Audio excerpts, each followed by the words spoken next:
Hello everybody, my name is Byrnage, and this is my review for Hang On for the Sega Master System. Hang On was originally an arcade game which you had a bike you would sit on and lean on the bike to lean in the game.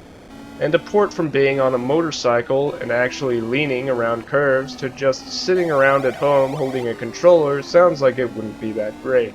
But to my surprise, it was actually pretty fun.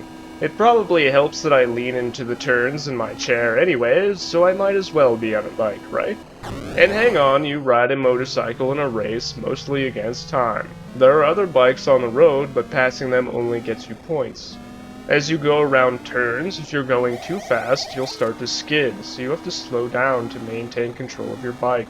You can use the brake for this for an idea of slowing down, which seems obvious, but when I first started I was like, nah. Why would I brake when I can just downshift and upshift over and over to change my speed? Why use one button for something I could use two for, right? If you blow up, you respawn after a short delay. There are no lives in this game, but the time limit kind of makes it seem like you have lives.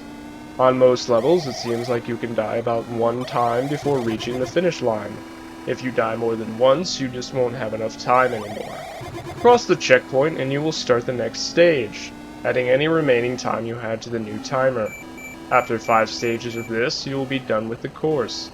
You'll get bonus points for any remaining time, and then you will be back at a different version of stage 1 with a new reset timer. There are 8 courses, although they all feel pretty much exactly the same. Heck, even the stages all feel exactly the same. The only thing that ever changes is the number of curves and just how hard the curves will curve. After 8 courses, you go back to Stage 1, Course 1, but will be on the second level of difficulty. You can also change the difficulty manually at the start screen.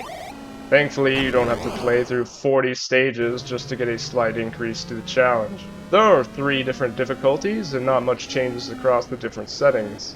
On the second difficulty, there will be 1 more rider on the screen at all times. This brings it up to 3 from the original 2.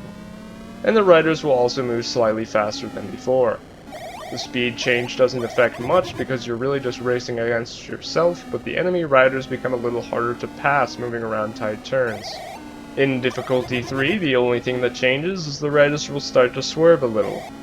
They even give you more time to complete the stages because of this inconvenience. It takes a little getting used to, but honestly, once you spend a little time on the third setting, it really doesn't feel very hard. You can usually get 2 deaths per stage on this difficulty, and that's nuts. That's double what you would get before, and the enemy bikes don't even swerve all that bad. They seem mostly stationary around turns, and on the straightaways, they don't seem to get super close to the edges, so you're usually safe there. So what's the verdict?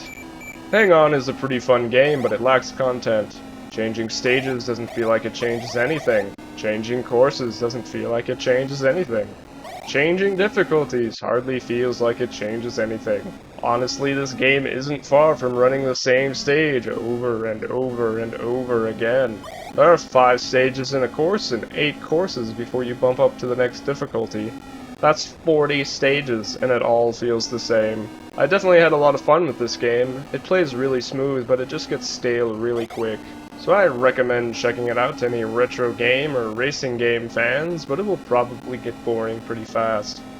Thanks for watching, like and subscribe to help me hang on. Kill me.